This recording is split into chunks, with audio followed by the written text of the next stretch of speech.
Ladies and gentlemen, thank you for standing by and welcome to the Bank of Hawaii Corporation First Quarter 2022 Earnings Call. At this time, all participants are in a listen-only mode. There will be a question and answer session after the prepared remarks. If you would like to ask a question during the session, please press star one. If you require any further assistance, please press star zero. I would now like to turn the call over to your host, Janelle Higa. You may begin. Thank you, Kevin, and good morning, good afternoon, everyone. Thank you for joining us today. On the call with me this morning is our Chairman, President, and CEO, Peter Ho, our Chief Financial Officer, Dean Shigemura, and our Chief Risk Officer, Mary Sellers. Before we get started, let me remind you that today's conference call will contain some forward-looking statements. And while we believe our assumptions are reasonable, there are a variety of reasons the actual results may differ materially from those projected. During the call, we'll be referencing a slide presentation as well as the earnings release. A copy of the presentation and release are available on our website, BOH.com, under Investor Relations. And now I'd like to turn the call over to Peter Ho. Thanks, Janelle. Aloha, everyone. We appreciate your interest in Bank of Hawaii. First quarter was a good start to 2022 for the organization. As is our custom, I'll share with you some thoughts on the broader market here in the islands. I'll then turn the call over to Dean to talk about the financials, and then he'll turn the call over to Mary to give you some perspective on the credit side, and then I'll close with some concluding thoughts, and then we'd be happy to take your questions. So beginning with the economy, things appear to be shaping up, stable, and improving is what I would call it. Here you see our unemployment numbers, unemployment now down to 4.1%. I think when you look at the forecast numbers out that UHERO has put in there, obviously I think clearly those are due for adjustment, and I think probably impacted by some of the changes of the Bureau of Labor Statistics. So all in all, I think a pretty good performance unemployment-wise.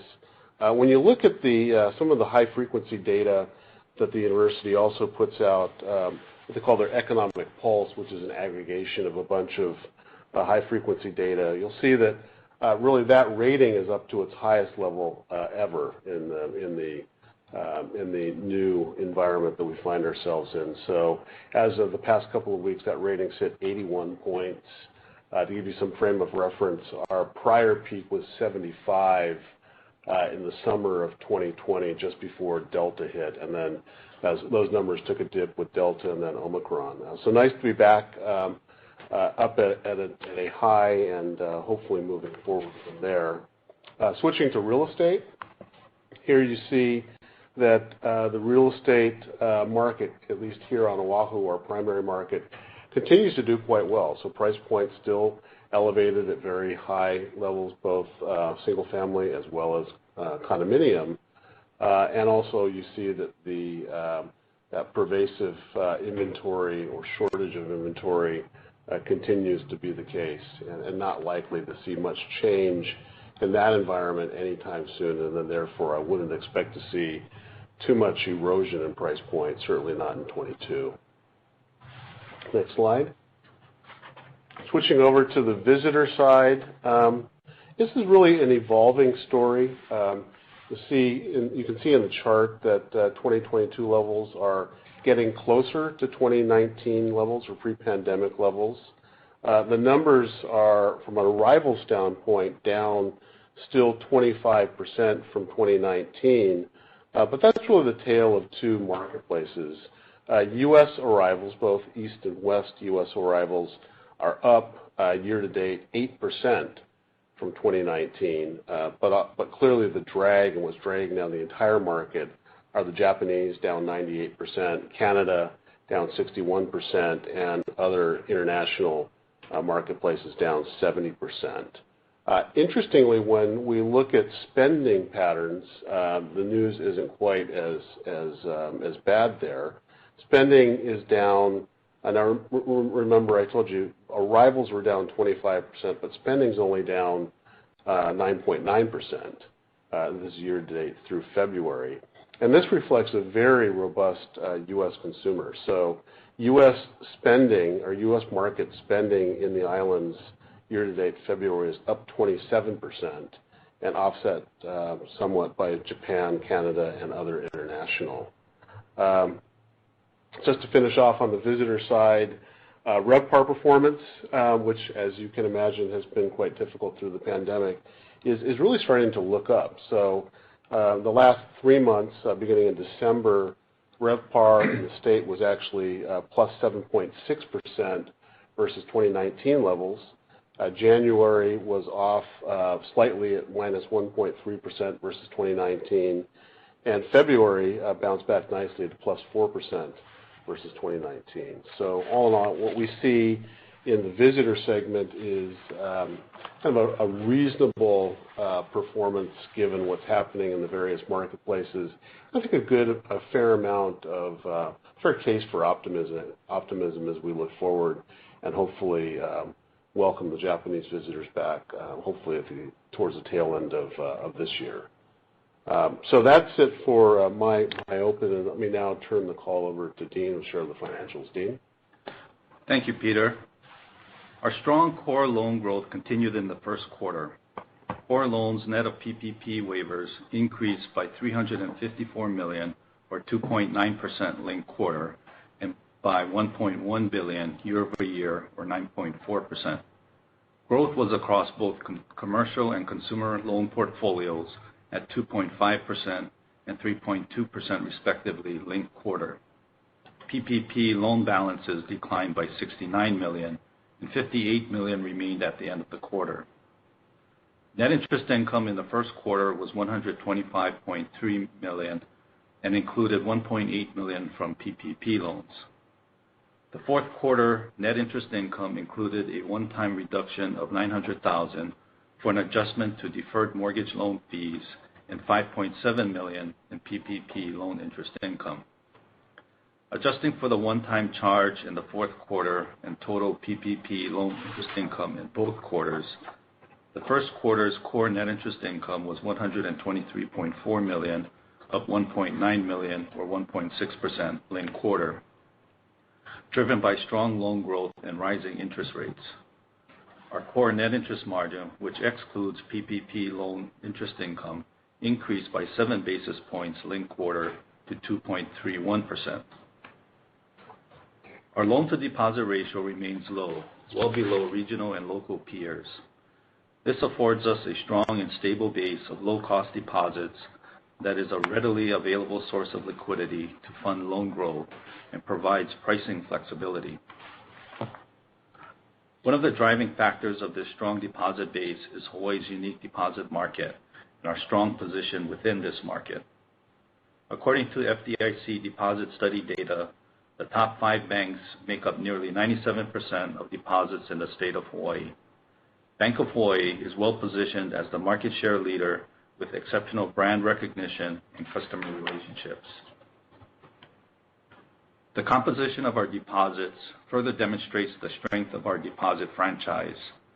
94% of deposits are from core commercial and consumer customers, and the remaining 6% in public deposits are predominantly government operating accounts.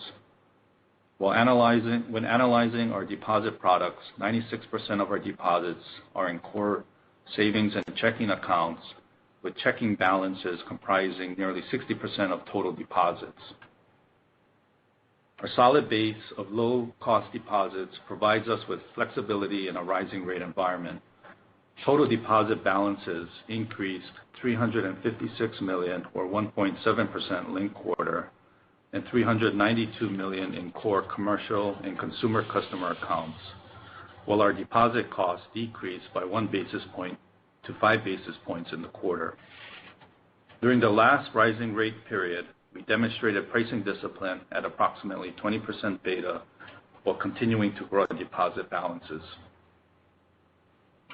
Our balance sheet remains asset sensitive to changes in interest rates, and we will continue to benefit from higher rates. The recent increases in medium and long-term rates are already having a positive impact on our core net interest income and margin. In the first quarter of 2022, net income was $54.8 million, and earnings per common share were $1.32. Net interest income in the first quarter was $125.3 million. As discussed earlier, core net interest income, which excludes PPP loan interest income, was $123.4 million, up $1.9 million linked quarter, driven by strong core loan growth and rising interest rates. As Mary will discuss later, we recorded a negative provision for credit losses of $5.5 million this quarter. Non-interest income totaled $43.6 million in the first quarter, up $1 million from the fourth quarter. The increase was primarily due to higher swap revenue and deposit fees, partially offset by seasonal decreases in service charges and other transaction fees. Also included in the first quarter's non-interest income was a one-time negative adjustment of $400,000 for a change in the Visa Class B conversion ratio, which was reported as a contra revenue item in the investment securities gains losses. In addition, we recognized a $1.8 million recovery for MSR impairment in the mortgage banking income, which afforded us the flexibility to hold more mortgage loans. We expect non-interest income will be approximately $42 to $43 million per quarter through the end of the year, as mortgage banking income and asset management fees are expected to be lower due to higher interest rates and lower markets. Non-interest expense in the first quarter totaled $103.9 million, up from $101.7 million in the fourth quarter. Included in the first quarter's expenses were seasonal payroll tax and benefit expenses of $3.7 million related to annual incentive payouts made during the quarter. Included in the fourth quarter's expenses was a one-time $1.2 million charge for an additional employee benefit that increased our vacation carryover limits.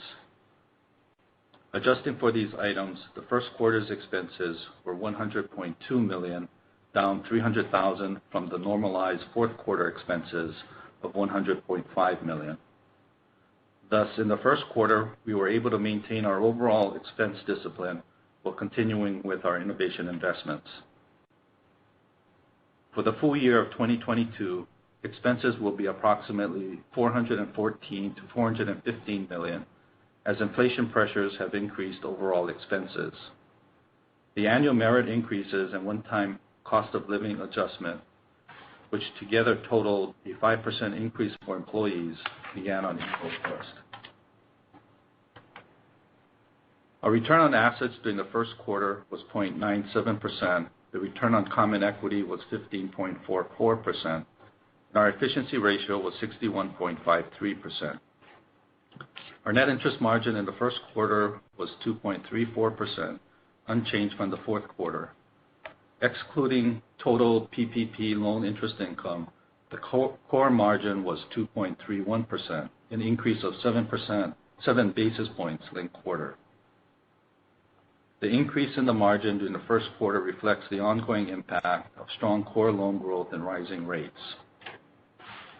Excluding the impact of PPP loan interest income, we expect continued improvement in our core margin, with increases of 5 to 6 basis points per quarter for the remainder of 2022 from continued loan growth and higher interest rates. This is an improvement from the previous NIM guidance of 3 to 5 basis points per quarter. Our capital level remains strong and is well positioned to support continued growth.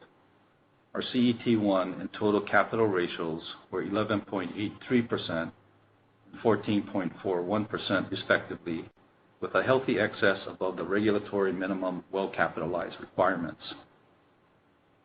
Higher interest rates negatively impacted the valuation of our available-for-sale portfolio, resulting in an AOCI adjustment and a reduction in our book and tangible common equity. However, this had no impact on our regulatory capital and our capital distribution capabilities. During the first quarter, we paid out $28 million, or 53% of net income available to common shareholders in dividends, and $2 million in preferred stock dividends. We repurchased 117,000 shares of common stock for a total of $10 million. And finally, our board declared a dividend of 70 cents per common share for the second quarter of 2022. Now I'll turn the call over to Mary. Thank you, Dean. Credit performance remained very strong in the first quarter. Net loan and lease charge-offs were $1.5 million, or 5 basis points of average loans and leases annualized. This compared with 2 basis points in the fourth quarter of 21 and 10 basis points in the first quarter of last year. Non-performing assets totaled $20 million, or 16 basis points, up 1 basis point for both the linked period and year over year. All non-performing assets are secured with real estate with a weighted average loan-to-value of 54%. Loans delinquent 30 days or more remained stable at $28.3 million, or 23 basis points, while down $11.6 million, or 10 basis points year over year. And criticized exposure was down to just 1.6% of total loans, driven by continued improvement in the financial performance of those customers who had been most impacted by COVID. The quality of our loan production in the first quarter was strong and reflective of our continued conservative and consistent approach to underwriting. For the quarter, 62% of commercial production was secured with quality real estate modestly leveraged. Our commercial mortgage production had a weighted average loan-to-value of 60%, and construction production had a weighted average loan-to-value of 65%. 83% of the quarter's consumer production was secured with real estate, again, conservatively leveraged. Residential mortgage and home equity production had weighted average loan-to-values and combined weighted average loan-to-values of 62% and 58% respectively. 79% of home equity production was in first lien. FICO scores for all our consumer production remained very strong and consistent. Importantly, when we look at the bottom quartile of our loan production, we continue to see solid credit metrics. As Dean noted, we recorded a negative provision for credit losses of $5.5 million this quarter. This included a negative provision to the allowance for credit losses of $4.3 million, which with net charge-offs reduced our allowance to $152 million, or 1.21% of total loans and leases, or 1.22% net of PPP balances. The decrease in the allowance reflects the improving economic outlook and forecast for our market, coupled with our credit risk profile, while continuing to provide for the uncertainty and potential downside risk associated with recent geopolitical events and tighter monetary policy. The reserve for unfunded credit commitments was $5.2 million at the end of the quarter, down $800,000 for the linked period. I'll now turn the call back to Peter. Thanks, Mary. So to conclude, just a few thoughts on where we see ourselves moving forward. We believe we are extremely well positioned for what we see as a evolving environment. We're asset sensitive. As Dean mentioned, we operate in an interesting deposit marketplace where the top 5 locally headquartered players represent 97% of the market. I think equally interesting of that 5 is that the weighted average loan-to-deposit ratio of those participants is 61%. Bank of Hawaii has a terrific position within this marketplace. From a credit standpoint, we're, as Mary described, in very good position as well. We have a high-quality securities portfolio, and our loan portfolio is well-diversified, well-balanced, and has a 79% collateral position with a weighted average loan-to-value of 56%. 97% of our loans are in markets we've known for decades, and our current strategy ensures this continued familiarity. Finally, from a liquidity standpoint, as Dean mentioned, our deposit base is incredibly core in nature, with 94% consumer and commercial, and 96% being either demand or savings. As Dean also mentioned, we have historically market-leading deposit betas, which we would anticipate deploying through this cycle, and our operating model generates some of the highest returns of capital in the industry. So now we're happy to take your questions. Ladies and gentlemen, if you have a question or a comment at this time, please press the star, then the 1 key on your touchtone telephone. If your question has been answered or you wish to move yourself from the queue, please press the pound. Our first question comes from Jeff Rulis with D.A. Davidson. Thanks. Good morning. Hey, Jeff. Just a question on the buyback. Just want to check in on the appetite. It was up linked quarter, but it's been higher in the past. I'm just interested in AOCI consideration or just general macro. Kind of kind of give us an update of where you think on buybacks. Yeah. It is up about $3 million quarter-over-quarter. We continue to implement our capital plan, which generally will hold capital for growth and then our dividend, and of course what's remaining is the available for share repurchases. We continue to believe that's an important part of our capital plan. And going forward, I think it'll depend on how the environment evolves. Given the volatility in the rate environment, we'll continue to repurchase shares, but it could change depending on the outlook. Yes, so I think our intent is to continue with repurchase, probably similar to what you've seen in the most recent quarter, but obviously subject, Jeff, to what's happening in the rate environment. You would understand.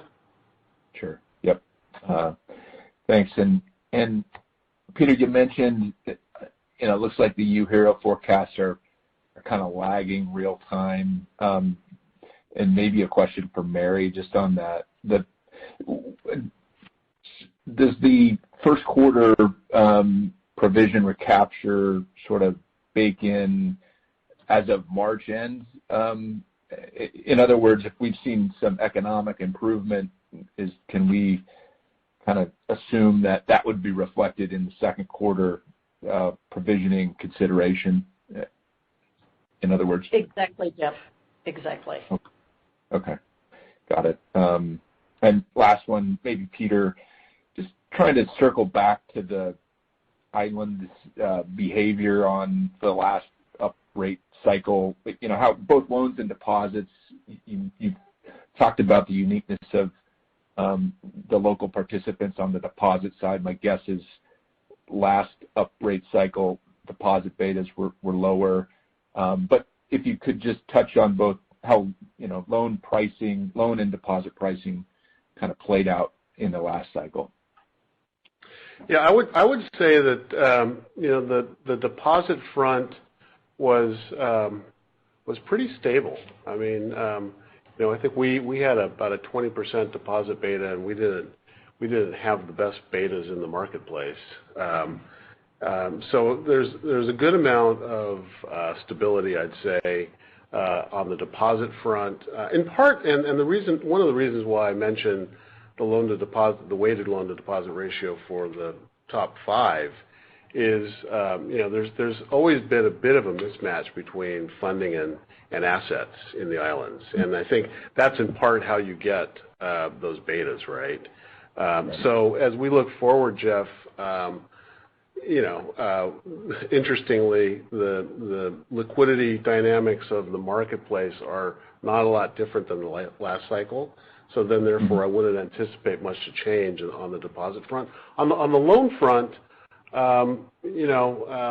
like I said, it's always been a funding-heavy, asset-lighter environment. There's always going to be competition there. But, with rates rising, that'll be kind of interesting to see kind of where people position because, it's really the yield or the income side has really been very volume-driven to date through the past, call it 10 years, 5-10 years. But as margins are picking up, I think maybe people will be more sanguine just to kind of pick up on the rate side versus the volume side. We'll see, though. Yeah. Okay. I appreciate it. Thank you. Our next question comes from Andrew Liesch with Piper Sandler. Hey, good morning, everyone. Hey, Andrew.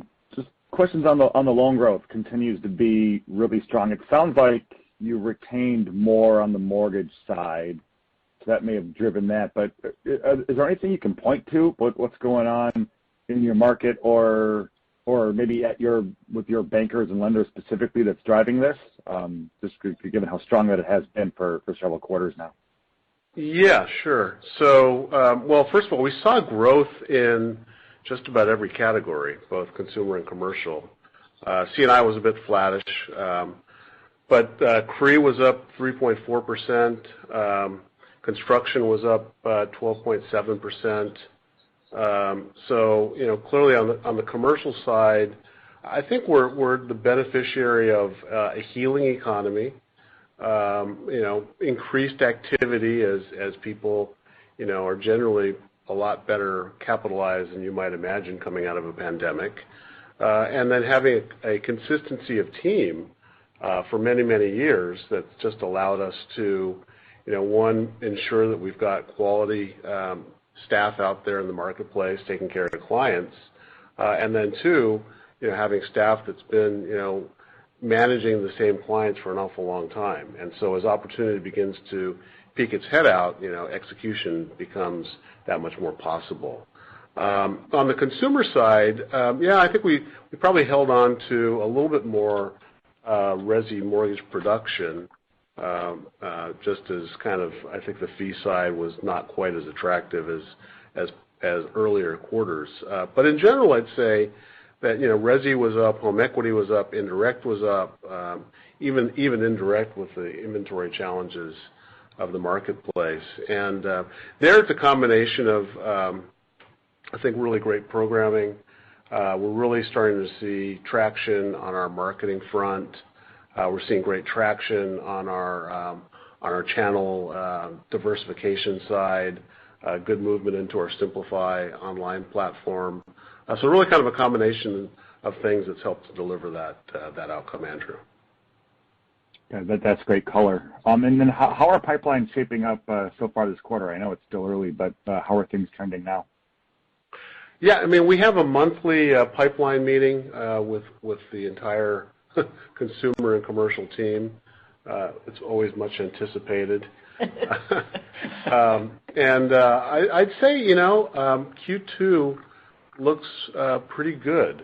Again, I mean, you never know. I mean, it's a pretty volatile geopolitical environment we find ourselves in. But for now, we're feeling pretty good about growth. I don't know if we're going to get 2.9% core, because that's pretty, that's getting pretty frothy. But I think solid loan growth is definitely built into the pipeline as it stands right now. Got it. That was very helpful. Thanks for taking the questions here. I'll step back. Yep. Take care. Our next question comes from Ebrahim Poonawala with Bank of America. Hey, good morning. Ebrahim? I guess maybe one first on expenses. I think Dean mentioned full year 414 or 15 million. That's about 6 to 7% up year over year. Just talk to us, Peter, as we look forward beyond this year, around the puts and takes. I mean, it feels like inflationary pressure will be higher relative to what we saw post-financial crisis. That's going to have some upward push to the expenses. Give us a sense of where you're investing, where the bank is in from an investment spend perspective, and areas of incremental cost savings to offset the growth.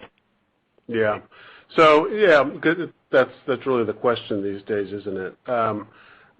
Maybe take a slightly higher lens view of the situation. We're in the last 5 years, if you look at our expense trend, our investment expenditures have grown by about 11%, just over 11% annually. So obviously a big investment into categories like technology or data analytics or marketing or e-commerce and those types of things.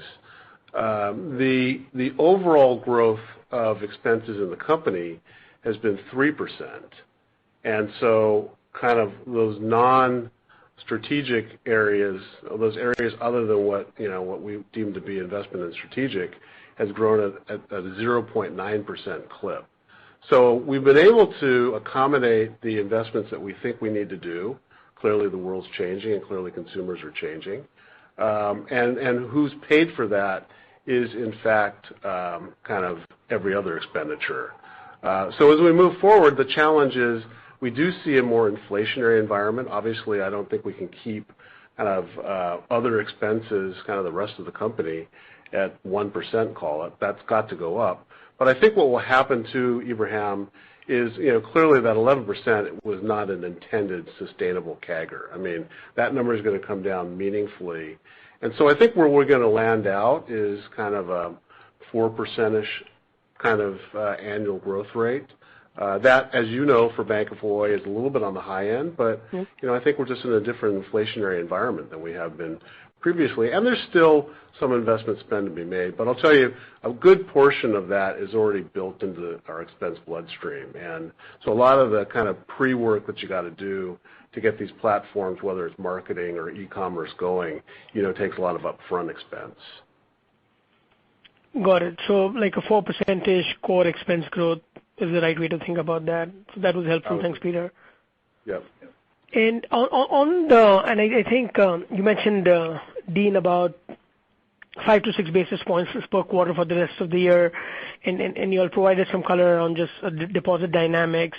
But anything on the deposit front, like as you think about as maybe some of the non-core competitors get more competitive on pricing, do you see any subset of your deposit balances leaving the bank which inherently might be more rate sensitive? So maybe either going to money markets or market related kind of funds where they can get a higher rate? That's certainly a possibility and something that we continue to look at. But we do have, as we manage our deposit base, plans for alternatives also. We do have a pretty significant trust area that can help us there.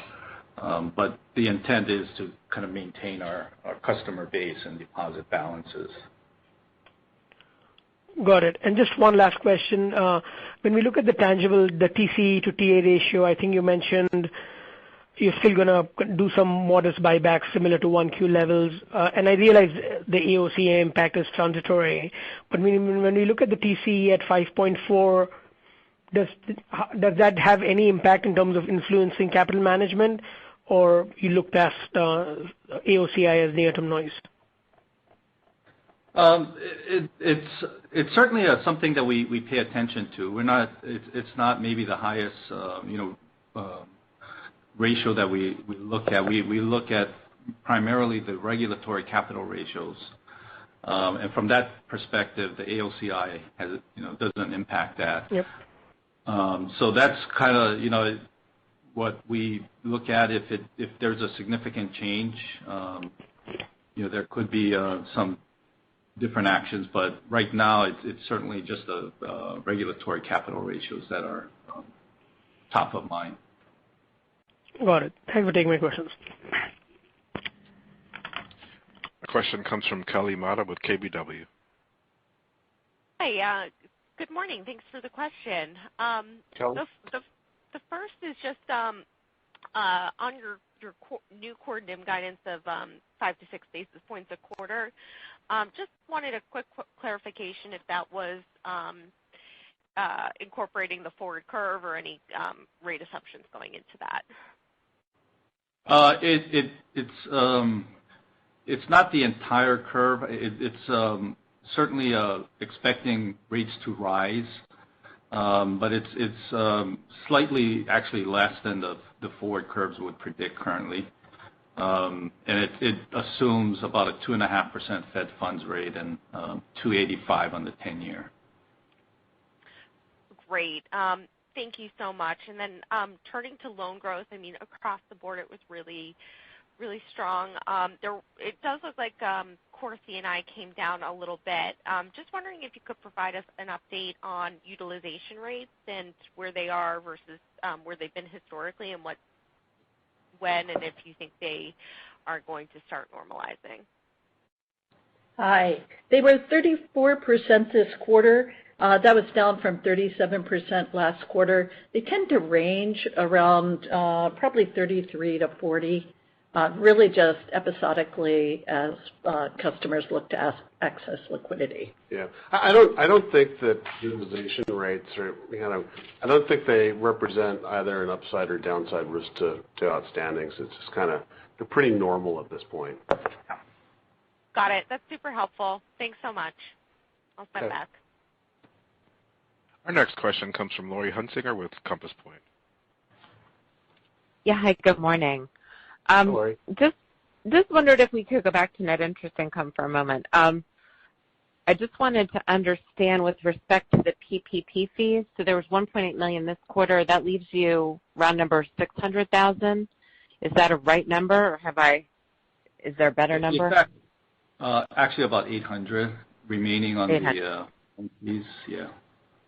Great. Okay. And you probably expect most of that to occur in the June quarter, or how are you thinking about that?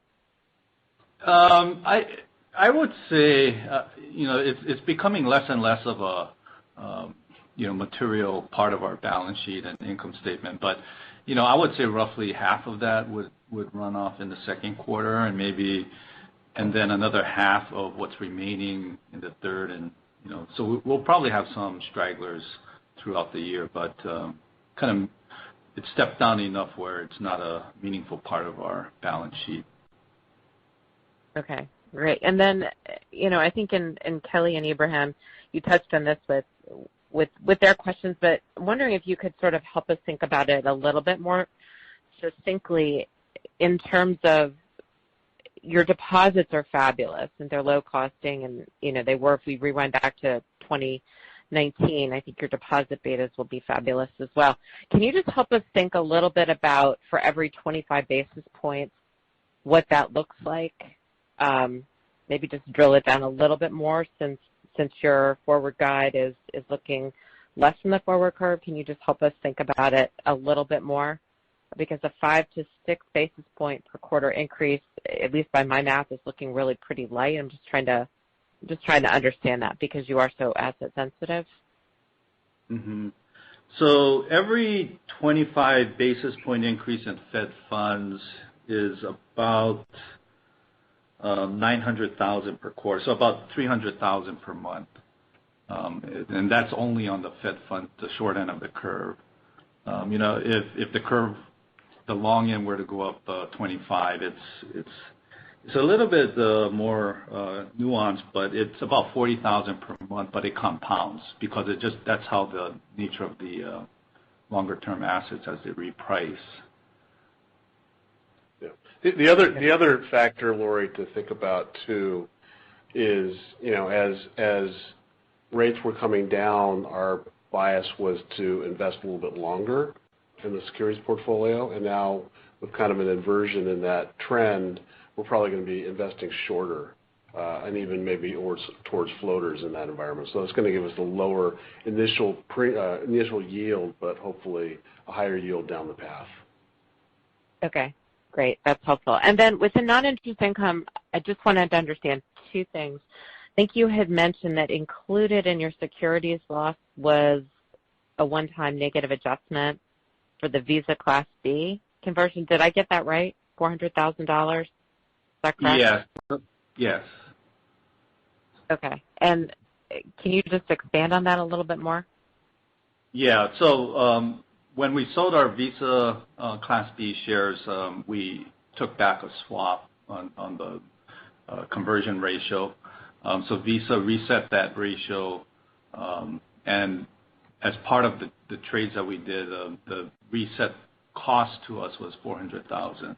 So it's a one-time reset, and then going forward, we have that about $1.2 million per quarter. Okay, perfect. That's okay, why there's and then okay, no, great. And then that was why there's a bump in that line. Right. Makes a lot of sense. Okay, and then can you also talk a little bit about within your non-interest income? You could just remind us where you are on NSF and overdraft fees, and where you were specifically for this quarter, and how you're thinking about it. What your plans are to become a little bit more consumer friendly, and any impact that we would see on fee income. So what are the numbers for the quarter? Yeah, for the quarter, in total, it's about $4 million, of which $3 million is OD fees and $1 million is NSF fees. Yeah, we're obviously that's a very topical discussion right now, Lori, and I would say we're looking at our practices. One thing I would note, and I think this is true for most of the banks in this marketplace, we don't charge an account level fee on our accounts, so basically they're fee free. So I think that's a little bit different than some of the larger banks out there. something we're thinking through consideration-wise. So we're looking at both OD as well as NSF, maybe NSF in particular. Nothing kind of decided at this point. But I guess the last thing I would say is our practices have evolved pretty dramatically over the past several years, really, and always in the direction of being more supportive to our client base. And I think we're going to continue to evolve in that direction, but clearly there's just a lot of activity around that space right now. We're aware of that. Okay, that's helpful. Okay, and then last question, Mary, this one is for you, and I love your loan production quality slide. I think it's great and appreciate all the credit detail. So yeah, your reserves to loans ex PPP is at 122. It looks like there's still a chunk of COVID cushion. Can you help us think about where that reserves to loan line may go in terms of us thinking about a normalized loan loss provision? I would expect it to move back to where we were day one pre-COVID, which was really at about 99 basis points in total coverage. Great. Thanks for taking my question. Take care, Lori. Our next question comes from Kelly Motta with KBW. Hi. Thanks for letting me jump back on. I just wanted to ask Dean quickly on the tax rate. Is 23% still a good rate to use for the full year? Yeah, 23% is still a good rate. Great. For the full year. Thanks. And I'm not showing any further questions at this time. I'd like to turn the call back over to our host for any closing remarks. I'd like to thank everyone for joining us today and for your continued interest in Bank of Hawaii. Please feel free to contact me if you have any additional questions or need further clarifications on any of the topics discussed today. Thank you so much, everyone. Ladies and gentlemen, this does conclude today's presentation. You may now disconnect and have a wonderful day.